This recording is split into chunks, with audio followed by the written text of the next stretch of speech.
Travel Tidbits podcast, hosted by the agents of Pineapple Escapes. Join us as we discuss the latest in travel news, destinations, and tips for the savvy traveler. After all, travel makes life sweeter.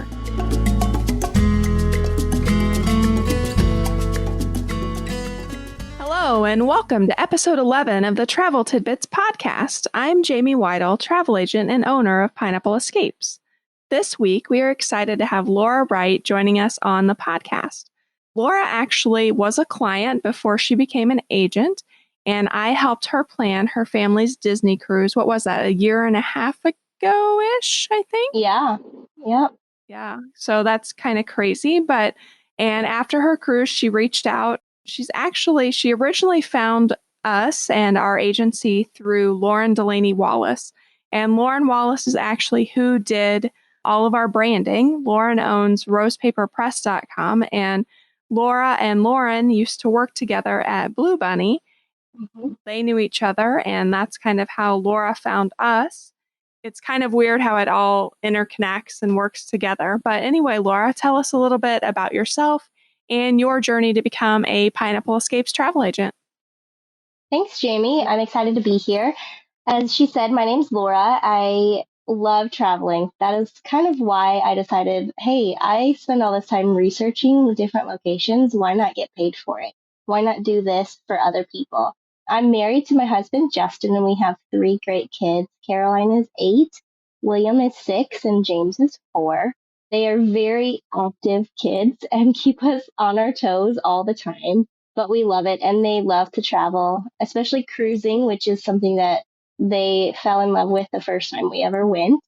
And so I decided I'm a stay-at-home mom. Why not get paid for doing something that I love? I love that. And I think that is a great way that a lot of us get into it, is because we do want to travel more with our families and have those experiences. And I started as a side gig, kind of thinking, I'll do this on the side and I'll be able to travel more. And it just has snowballed into something bigger than I could have ever thought possible. But beside the point, I do think that becoming a travel agent and having those opportunities is something that is wonderful for our families, and something that I hope that you're able to travel more with your kiddos as well. Moving on into our next section, our slice of life section. How's everything going for you guys right now? Or have your kiddos been in school in person? How's all that going? Yes, thankfully they were able to go back in person after New Year's.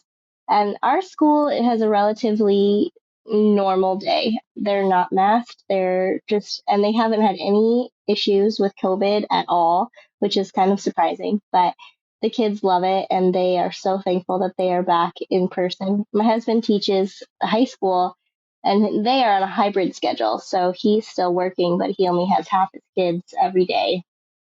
So the other half are remote then for that part of the day? Is that how they're working it, or? Yeah, they go Monday, Thursday, or Tuesday, Friday, depending on your last name. So then you do the other days of work at home, trying to cut down on the.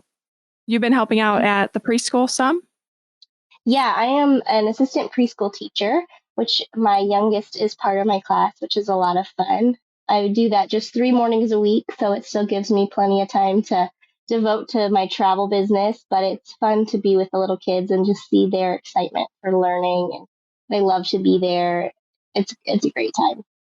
That's awesome. I think you guys have been really lucky to be able to stay in person and to be not masked. My kids actually just went back. We're recording this in January, but my kids just went back, and it's been crazy, like just on again, off again. And I feel like I've gotten a lot of good quality time with them, but at the same time, they need that interaction that they get from school. So I'm glad to have them back in school and back to doing those things. So hopefully we can see some normalcy in the year ahead and some more travel in the year ahead as well, is what I'm hoping for. So let's jump Yeah. into our At the Core. This week, we are talking about travel with small children. Laura's kiddos are still pretty little. I started traveling with my kids when they were little, but obviously they are older now. Laura, how old were your kiddos on your first trip, and where did you guys go? Our first big trip, aside from just small camping trips was actually on a cruise with my in-laws. My oldest was 4 and my youngest was about a year and a half. And it was amazing. I was so nervous about taking them on a cruise ship. I love to cruise, but I didn't know how they would do. And I definitely overpacked. I packed like an entire duffel bag full of snacks for the travel because I just was concerned that they weren't going to like anything that was there. And we actually got stopped at TSA because they're like, all of these applesauce pouches and granola bars are just setting off our sensors. It was pretty funny. That's funny because one of our overseas trips, I actually got patted down over applesauce pouches. So I can totally relate to that situation. But yes, traveling with little kids also requires lots of snacks. And that was definitely a big one for us. So tell us a little bit more about your cruise. Where did you cruise? How long? How did it work? What about the kids club? Those sorts of things. Absolutely. It was a Royal Caribbean. It was actually a gift from my in laws because they were celebrating their 40th wedding anniversary. So my husband's brother and his family were also with us, which was so much fun. We hadn't done a big family trip with them all before. And I loved that the kids club started from ages 3 and up.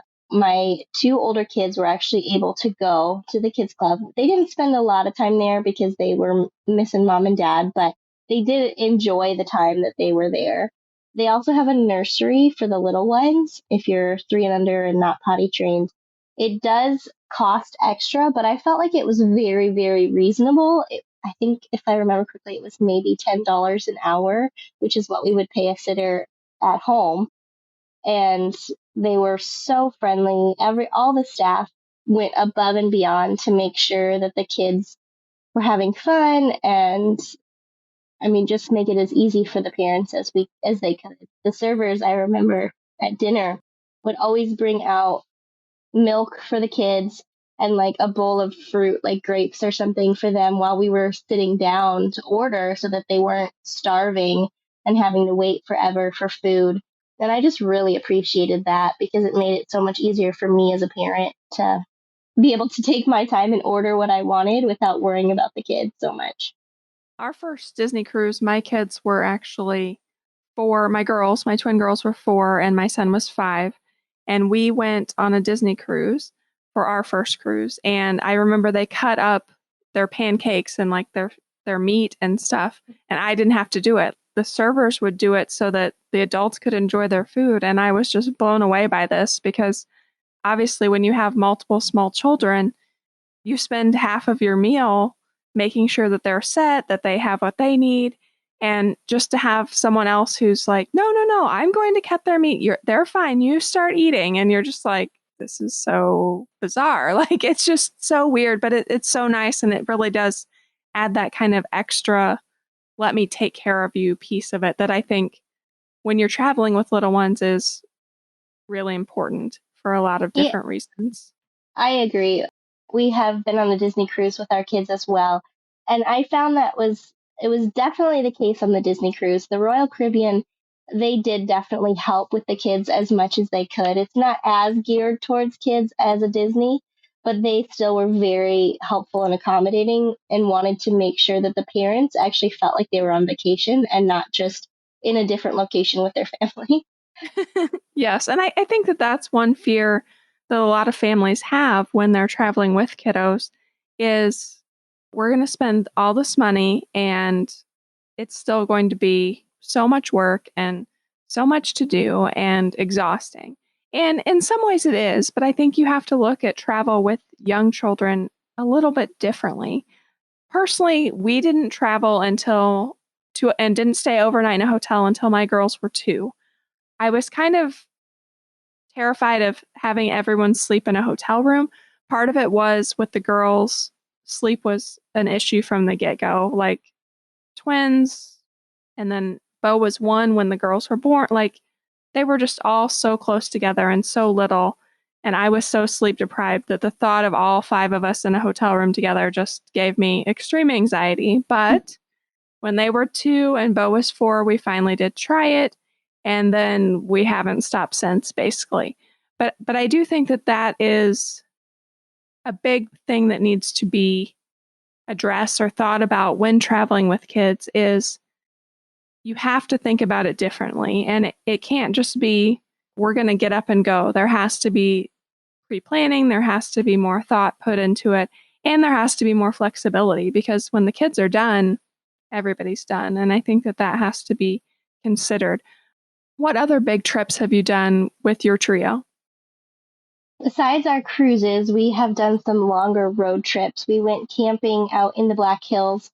Actually, again, when my youngest was not even a whole year old, I think he was about 9 months, and that one gave me huge anxiety because my husband decided in the middle of my daughter's t-ball game, he's like, "We're going camping this weekend, so we're gonna go home, we're gonna pack, and we're gonna leave." And I don't handle that well. So we got home. We had about 2.5 hours to pack. And then we got in the car and we drove the 7 hours to the Black Hills. And of course, we forgot so many things. For us, a trip is never complete without a trip to like Walmart or Target to get all the things that we have forgotten. But it was so much fun, and the kids had such a great time. And they don't think about, oh, mom forgot to pack the sunblock, or mom forgot to bring milk, or any of those kind of things, because they're just having so much fun, and traveling with them is such a fun time. This last summer, we actually drove to Kentucky because I'd been dying to see the Creation Museum and the Noah's Ark exhibit. Both of those things have been around for a few years, but I have just not been able to see them yet. And we had such a great time. The crowds were smaller because of COVID, so we weren't shoulder to shoulder with everyone else. We could take our time and really experience those museums. The kids loved just being able to interact in a more personal way with the stories they hear about at church and at home. And it was really, really memorable for them.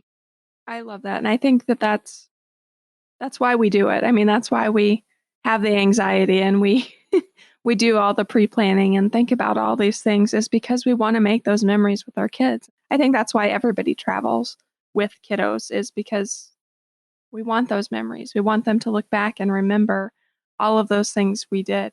Speaking of your trips to Walmart and Target, one of my funniest stories, I think the girls were probably 5. Maybe they just turned 5 or were almost 5, but we were headed out to California. We were doing Disneyland, Legoland, and then we did Hotel Del. And so we had several stops along the way. But I had packed 2 diaper bags. I had a bigger diaper bag and then like a backpack diaper bag. And one of our diaper bags ended up getting left on our front porch. We got to the airport, realized we didn't have it, and I sent one of my friends over here to look for it, and it was sitting on the front porch. So we ended up having to replace all the items that I had packed so carefully in that diaper bag to bring because it just never made it to the car. But I think that one of the things that we can do as agents to kind of help young families who are traveling is one, we've experienced it. So we can talk you through different scenarios, different things that could happen, packing lists, and kind of think through some of those things with you as you're planning your trip. And I think that that can be really beneficial. Plus, packing lists, I think, go a long way. I'm like you. If my husband said, hey, we're leaving in 4 hours, I would probably be like, okay, yeah, let's do it. But there would also be that like panic of, actually, I have nightmares like that where I'm just throwing everything in bags and trying to remember everything that I need. So I think some of those things are things that we can help you with as agents and help make it a little bit easier for everyone. Speaking of One of the packing, things, yes. oh, I was going to say, speaking of packing, on our first cruise that we went on, because it was in February, I had already put away all the kids' summer things. So it was easy to pack those ahead of time and have them all ready to go and laid out. Well, I don't have as abundance of clothes as the kids do. And so when I was, the day before finally getting everything ready to go and packed up, I forgot to pack undergarments for myself. And since it was on a cruise, there's nowhere to buy anything like that. And so there was a lot of washing in the bathroom sink going on between that and swimsuits. But now that's the first thing that I pack when I go on a vacation so that I don't forget to pack my own undergarments again. I think several of our agents have had stories like that. I think it was Leslie who forgot to pack socks for one trip. But I mean, it's just one of those things where we get so overwhelmed making sure that everything is so perfect for them and they have everything they need and cute little matching shirts and drink cups and snacks that we forget ourselves. But I think that's kind of the story of motherhood sometimes too. It is definitely. Let's talk a little bit about what age is too young to travel and your thoughts on trips as the children grow. What are your thoughts there? Honestly, I don't think there's a bad age to travel with your kids. Things will definitely be different depending on your kids, and that doesn't even just matter about their age. It also their personalities, their temperaments. Do your kids still need naps or at least like a rest time in the middle of the day? My sister is very structured with her kids' nap schedule. They don't miss a nap. So she just doesn't go places because she doesn't want to mess with that routine. Whereas we went on a cruise, my son napped in the stroller on the pool deck because we wanted to be with the other kids out, having fun. And that was just the way we did it. I think if you're deciding between taking a vacation and not taking a vacation with your young children, you have to kind of think about what do you want to get out of it? Is it just to experience something new and make lasting memories, or are you trying to get to A, B, C, and D while you're on vacation? Because that might not happen with little ones who need that downtime. Yes, I think that's definitely something that has to be considered when you're traveling with little ones. Sometimes your best laid plans of what you want to see and what you want to do get thrown for a loop. I'll admit that I'm more of a routine and structured parent as well. So we would always accommodate naps in our structure, in our routine for the day. For example, on a cruise, we would be in the room from probably 1 to 3:30 or 4 every day just so they had that downtime, that rest time, but then we would regroup and go back out. But it does definitely impact the things that you can do and see, especially when they're really little. I mean, my kids now are 13, 11, and 11, and they can keep up with the best of them. I mean, we've done 24-hour flights to South Africa and everything else. And it's a whole different ball game than when they were tiny. And I think part of it is just waiting those things out, like still making those memories when they're little and enjoying those experiences, but realizing when you go back or when you do things as they get older, it's going to change and it's going to be different. But I'm so grateful that we had those opportunities to make those memories when they were little because it was just so different then than it is now. And like, I think that my family is a little bit different and that my kids are so close in age as well. So that kind of makes it different when you have your kids that are spread out a little bit more. I mean, I think there's more opportunities for napping on the pool deck, but that wasn't really an option for like, where would we have put Mm-hmm. them all? So I think that makes a difference as well. I get asked a lot, what's the best time to take your kids to Disney World? I just got asked that by a client this week. And I told her, I said, honestly, you need to go twice. You need to go once when they're little and they can enjoy the magic of it, the Disney princesses, seeing Mickey. But then also as they're older and they can enjoy some of the bigger rides because there's so much to do at every level of age that you really can't just say, oh, I'm only going to go once and then never again. I agree. I kind of had thought before I drank the Disney Kool-Aid that we would be one of those families that only went once. The big trip when we first went, when the girls were 2 and Bo was 4, it was totally magical and they believed and see the girls meet the princesses and Bo got dressed up as Jake from Jake and the Neverland Pirates and I don't even know if that show's still on anymore, but I mean it was a totally magical experience. But then we've been back countless times since then and every time it's been just as much fun but different because I mean now obviously they realize the characters aren't real. They understand more of those things, but they can also enjoy other things more. They can enjoy the dining experiences more. They can enjoy the attractions and the rides more. There's just such a different experience as they age. So I completely agree that you have to go at different times, but that trip when they're little, even though there are hard parts to it, that true magic of seeing Mickey and Minnie and meeting the princesses and all of that, I think can't be beat. It is magical. Definitely. Laura, any final thoughts on travel with kids or anything else that you want to throw in here? I'd say just be able to be flexible if you're traveling with kids. They are going to have meltdowns. They might just be exhausted and need a break, and that's okay. And also, one thing that we've always done with our kids is make car surprise bags or flight surprises if you're flying instead of driving.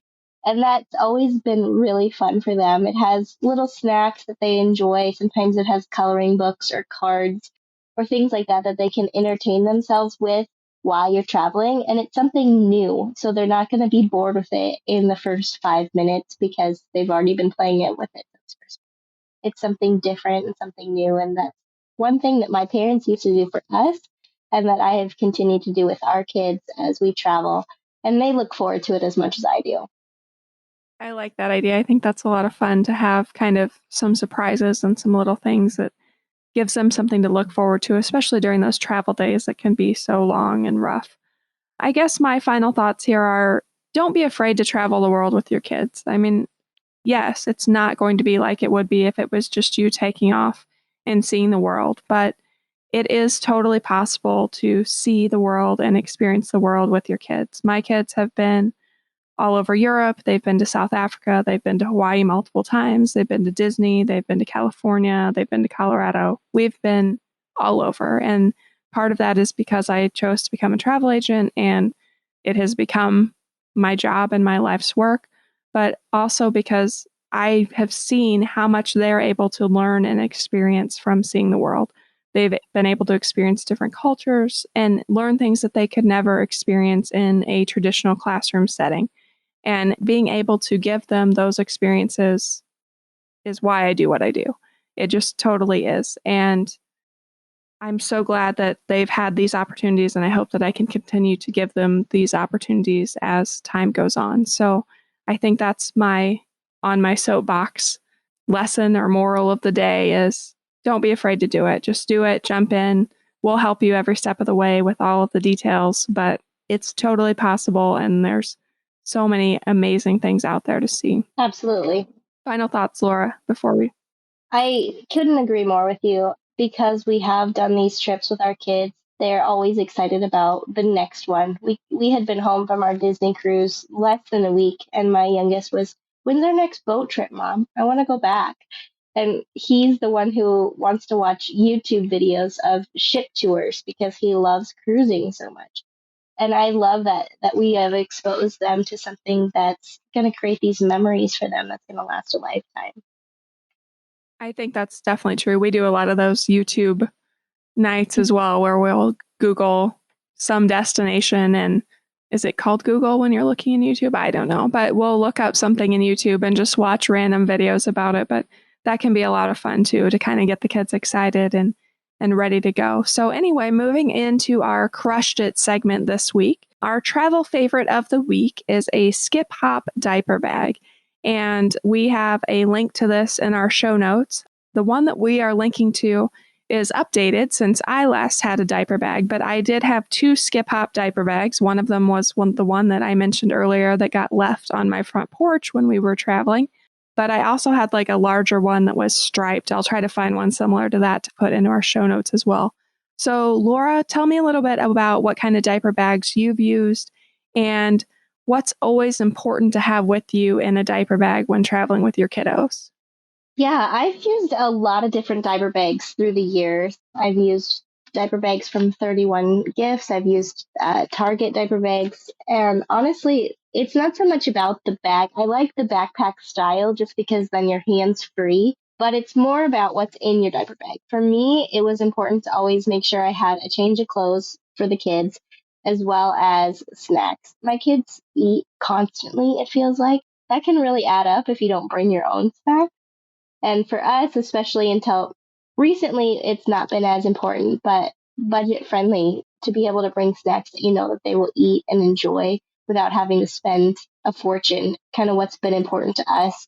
I know when we were traveling through airports, we actually had a backpack harness for our youngest because he wanted to get out of the stroller and walk, but we didn't want to lose him in the crowd. So he wore his little backpack that latched on and it had a strap that I could hold on to so that he didn't get lost. And that was a lifesaver to us when we were traveling. Yeah, I've seen those. I think those are Skip Hop brand too, aren't they? Like the little ones that are Yeah. like animals or yeah, those are cute. Yep. I think that things like that really do make a difference. And having a list of different things, I think changes of clothes are definitely critical. And yes, snacks are definitely very important parts of packing your diaper bag well. And I agree. I think the backpack style is so convenient when traveling, especially when going through security and going through an airport. If you've got too much weighing you down, it gets really challenging, especially if you're also carrying car seats or that sort of thing. So, anyway, thank you guys for joining us today as we have discussed traveling with little ones and small children and thrown out some of our own experiences and thoughts on the matter. You can find all of our Pineapple Escapes agents on the web at www.pineappleescapes.com. And our site includes a link to all of our Travel Tidbits episodes, plus information about all of our agents and links to all of our social media. And we'd love to have you join our community. Thanks a lot, Laura, for being here with us today. And thanks, guys. Thank you for having me, Jamie. We hope you've enjoyed today's episode of the Travel Tidbits podcast, hosted by Pineapple Escapes. Travel makes life sweeter. Let the experts help you plan a vacation with lasting memories. We'd love to help you plan your next vacation and have you join our community. You can find us on the web at www.pineappleescapes.com and on Facebook and Instagram at Pineapple Escapes.